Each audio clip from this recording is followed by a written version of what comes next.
So now we've arrived at our Module 5 assignment, and we have gone through Part 1, where we took our lens and we put it on the creative works that you've chosen.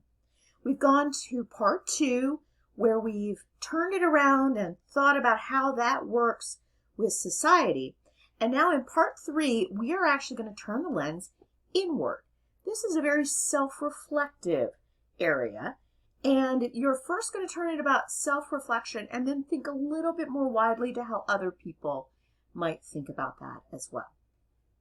So the first start of this is the idea of how all of these creative works we're talking about help us understand who we are. So for this particular walkthrough, I'm going to use Edvard Munch's The Scream, which is a very famous painting. You probably know this very well. And think about how this helps us understand the way that people view themselves.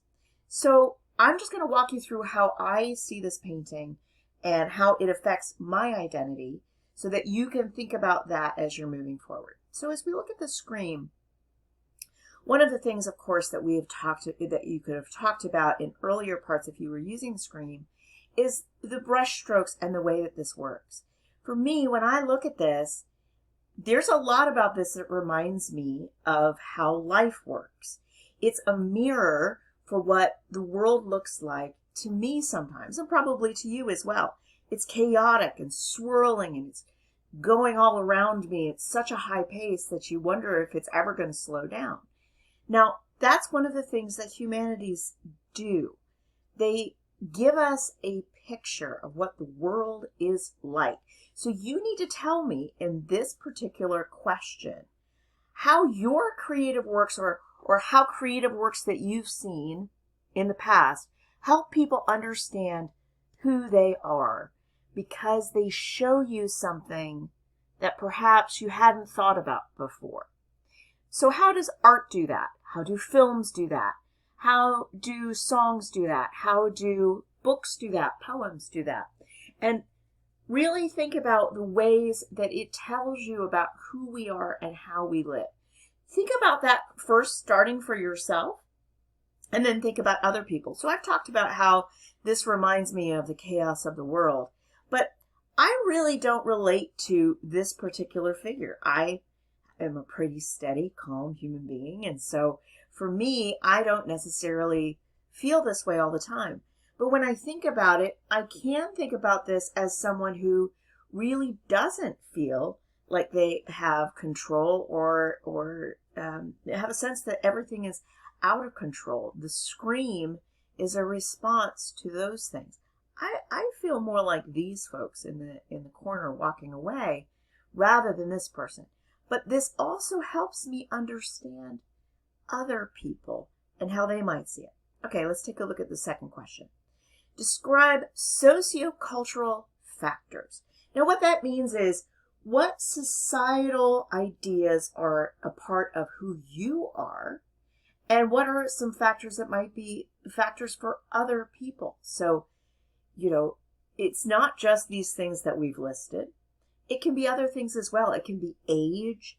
It can be where you come from. You might not be a United States, you maybe weren't born in the United States, maybe you grew up overseas.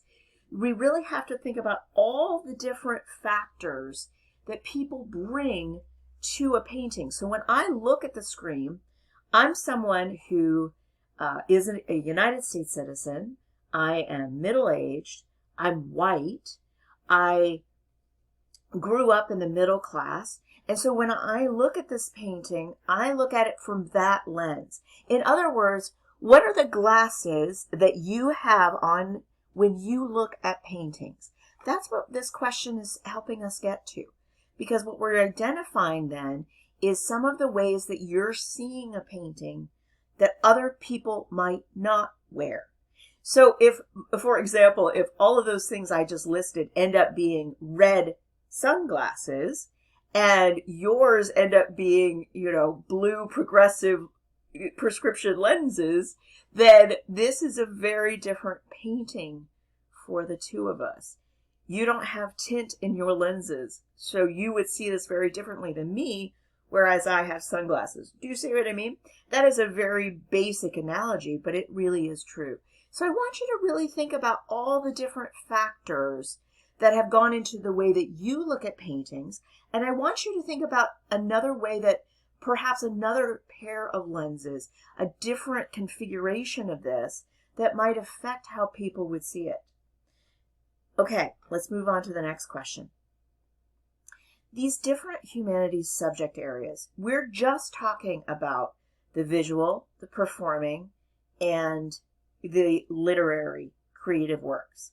I know this can be a little bit confusing because one of the things in this class, of course, is that we are just really focused on those creative areas, which are the arts.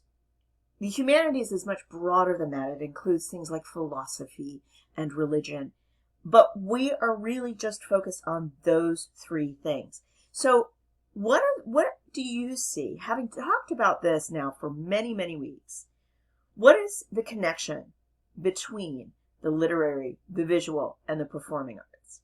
It's a very interesting conversation and really doesn't have to do with quoting creative works necessarily, but thinking about the bigger picture of how they work together.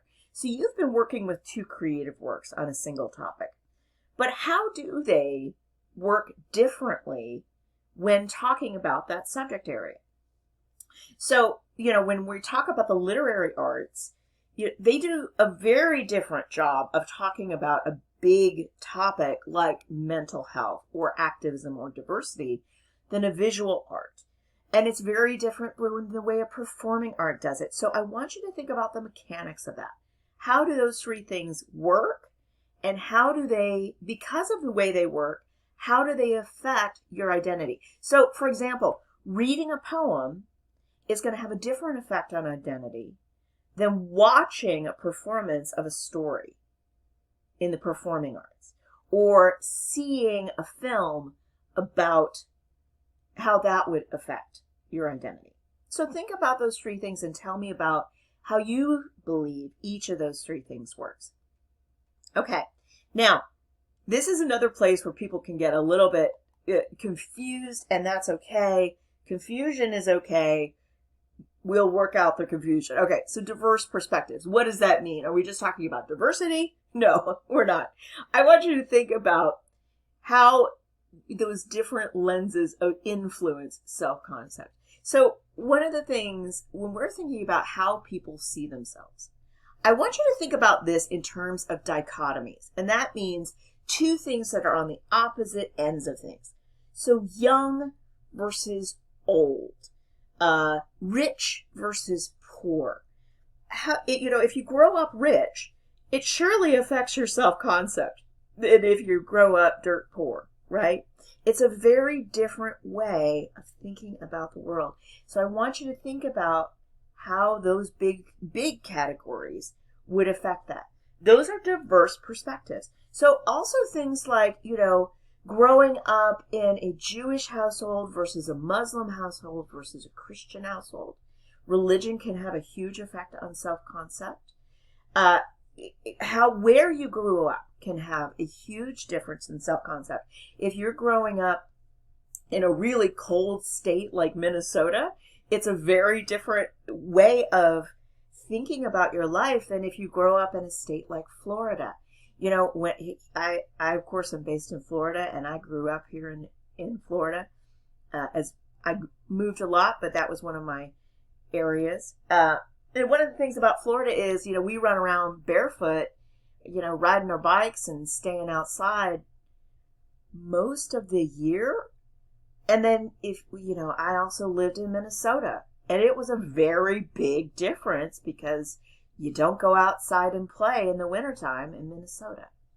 It's a very different way of viewing who you are and who you are in the world. So think about those big differences. That's a great way of starting that process. Now, this is the other thing that's a really interesting way of thinking about self-concept. One to three perspectives other than your own. Now, this is really where this dichotomy comes in. So if you grew up middle class, think about what a perspective would look like if you were very much on the other end of the spectrum. Filthy rich or dirt poor, right? So take those lenses and try somebody else's lenses on and think about how you think about yourself and what would change. All right. Really think about the self-reflection. Remember, as I've talked about in our announcements, is one of the great workplace skills because it means that you can look over your life, think about the different factors that have gone into it and adjust that to match the situation. And that workplace skill can make you a very successful, not just worker, but leader. And that is a critical thing. Wishing you success this week. As always, reach out if you have questions.